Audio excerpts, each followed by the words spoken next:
What's up, everybody? This is your fellow boy over here at Rogue Jedi Gaming, and I have seen something that I need to talk about, and it inspired me to do this video right here. You know, everyone has done their opinions and feelings about DLCs and how they feel about DLC practices. Certain companies do it right, some of them do it ridiculously, and some of them just plain out fuck you in the ass. But the kicker was, I received word from my buddy, and he's going to do a video on it. I'm going to link his channel in my description below, but I'm going to give you my opinion on it. Battlefield 1, EA, are you retarded? First, I'm going to get you out the way before I talk about how I feel about DLC practices and my thoughts on how I feel about them personally, and how I feel for the gaming public when people get DLCs, or do they not want DLCs. But EA, you first.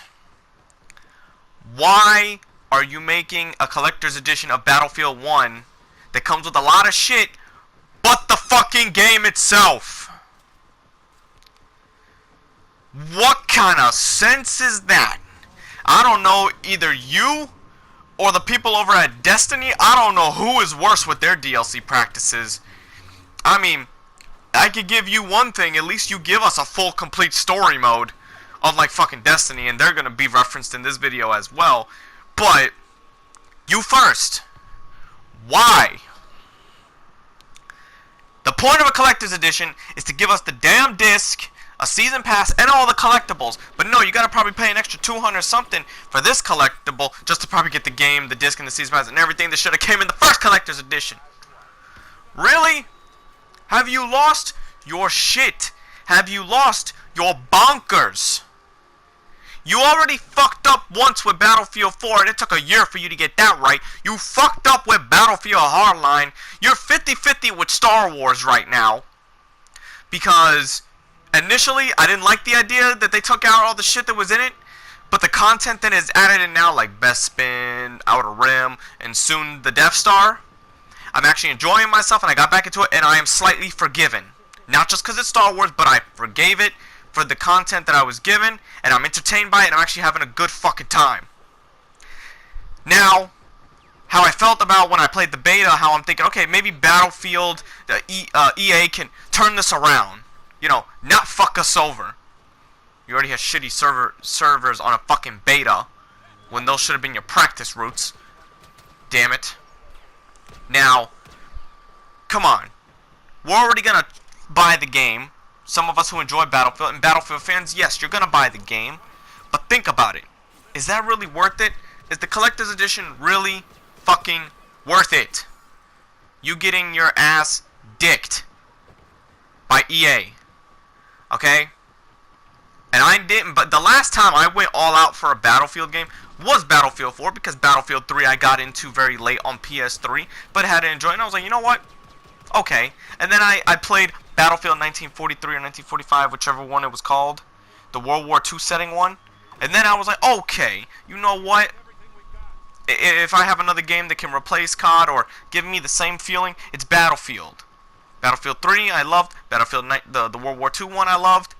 Battlefield 4 I began to love it once it ran, and once all the content came out, and bam, it was fully complete. But Battlefield 1, I'm not going to get it on its initial launch date. Oh, hell no.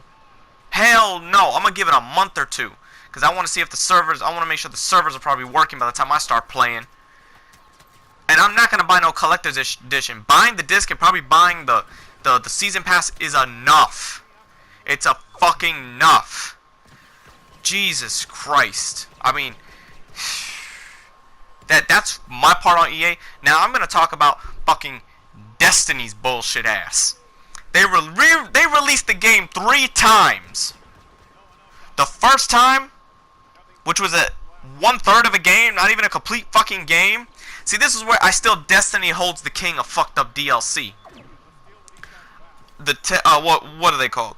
The Dark Below, the House of Wolves, the Taken King, and the Rising Iron. Those are not fucking DLCs that were originally made. You could tell those were chunks of the game already made, already ready, and they took them out. You could tell, because There was parts in the story modes and parts in the DLC you could tell they were supposed to be in the very fucking beginning and weren't there to begin with. Okay? Now, I bought the game, traded in the first month, and no one could call me a hypocrite because I didn't buy none of these fucking DLCs. I had cousins and friends that bought them for me because they wanted me to play. Being that they bought me the DLCs, I would have felt like shit if I didn't play, but I bought the disc when it dropped to $5 and that's when I played with them. But hell no, I'm not going through the Rise of Iron. Fuck that. Okay? Destiny has it. I don't know how much it made that much money when it's a fucking bland game. I literally could tell you. Battlefield 1 may be fucking up with their DLC practices or their fucking collector's edition.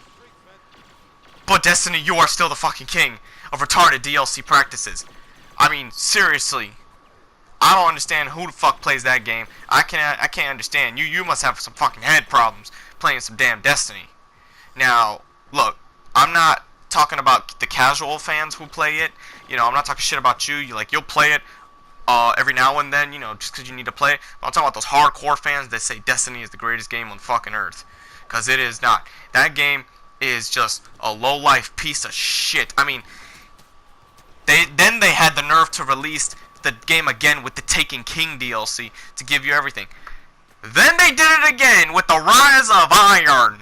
They sold us a $60 disc. You know what's funny? I made a joke the other night. I said, oh, so this year is Destiny's official release date. You know, get it? It's officially released because it's actually full. It's actually complete. It's actually done. Where it should have been this way when it first came out. And oh my god, I can't wait till they see what they do with Beyond Destiny. And I got my buddy called the General Jabroni telling me, oh yeah, guess what? Guess what? You should play it. Come on, you should play it. Jabroni, I respect you, but no, I'm not gonna fucking play it. I mean, Jesus fucking Christ. Now, let me talk about how I feel about DLC in general. I feel if you give us a complete game and then you create DLC that's new and original and it's good, then it's worth paying for, you know. And I can explain games that do this, you know. Like I said, Star Wars, Battlefront, I can understand why people were upset. The game is lucky. They're lucky I enjoyed it already, so I didn't have no problem paying for the DLCs. But they promised Battlefront 2 will be more complete, and the DLCs will be exclusive original content based on the new films. And okay, I'm cool with that. Now, games like Call of Duty, people would say, oh, you fork over the money for that even though it's the same game. Yes, but at least their DLC content is new and original, and if not, they give you remastered maps that you asked for. Like the Zombies modes for Call of Duty Black Ops 3, which I love the Final Zombies map, Revelations. I wish I could do, I might should do a full walkthrough with my friends so we could, you know, just put it up on the channel. But I enjoyed that, you know. And I'm going to use another example, games like, kind of like Overwatch. I know it's not fully complete, but they give you free DLC. And another comparison is Battleborn and Doom. They give you as much as possible, but their season passes are reasonable and their DLC is reasonable. I give those props for what they do. The same with Tom Clancy's Rainbow Six Siege. It's not fully complete, but they're giving you the DLCs for free. And there are games where I can understand, you know, like Elder Scrolls Skyrim, when that came out. I paid for the DLCs. You know why? Because it was a good game, I wanted to support it, and its DLCs were amazing. And I'm looking forward to the remaster. The same with the BioShock games. And I'm glad that they're remastering these games with their DLC. That's how you do a game.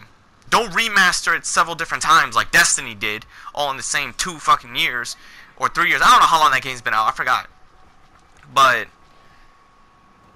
DLC practices, they can be good and bad.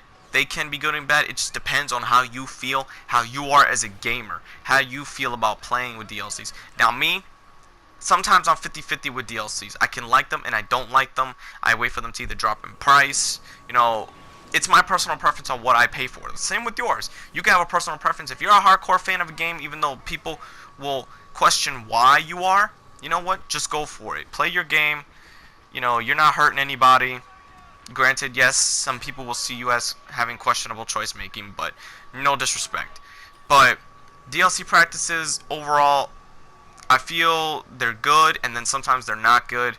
If you have any ideas or how you feel about DLC practices, you can leave them in the comments section below. So, for now, that's been my thoughts on what I feel about DLC. And look out for my buddy over at Gotham Gaming with his DLC. Show them the power of the Empire. Didn't see that coming, huh?